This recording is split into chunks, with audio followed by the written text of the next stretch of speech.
દેશના ખૂણે ખૂણે ખાસ ઓળખ ધરાવતા પાક સમાન અને કૌશલ્યને પ્રોત્સાહન આપવા માટે સરકારે જીઆઈ ટેગ ધરાવતા ઉત્પાદનોને વધારવાનો લક્ષ્યાંક રાખ્યો છે.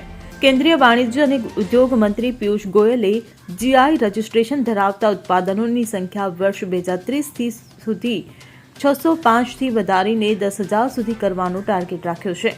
પિયુષ ગોયલે કહ્યું કે વર્ષ 2030 સુધી જીઆઈ રજિસ્ટ્રેશનને 10,000 સુધી લઈ જવાના પ્રયાસની દેખરેખ માટે એક સમિતિ બનાવવામાં આવી છે.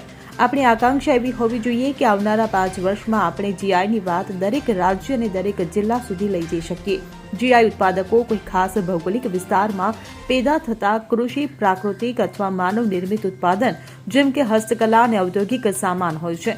સામાન્ય રીતે કોઈ ઉત્પાદન સાથે લાગેલો જીઆઈ ટેગ તેની ગુણવત્તા અને વિશેષતાને લઈને ગ્રાહકને આશ્વાસન પૂરું પાડે છે.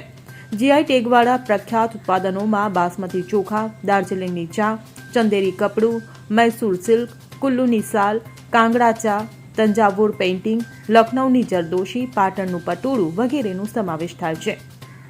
પિયુષ ગોયલે કહ્યું કે જીઆઈ માર્ક માટે જરૂરી આઈપીઆર ક્લિયરન્સ મેળવવા માટેની પ્રક્રિયાઓને પણ સરળ બનાવવામાં આવી છે. એકવાર કોઈ ઉત્પાદનને જીઆઈ ટેગ મળી જાય પછી કોઈપણ વ્યક્તિ કે કંપની તે નામવાળું ઉત્પાદન વેચી શકશે નહીં. Bureau report CN24 news. હવે જુઓ દેશ દુનિયાની તમામ ખબરો તમારી આંગળીના ટેરવે.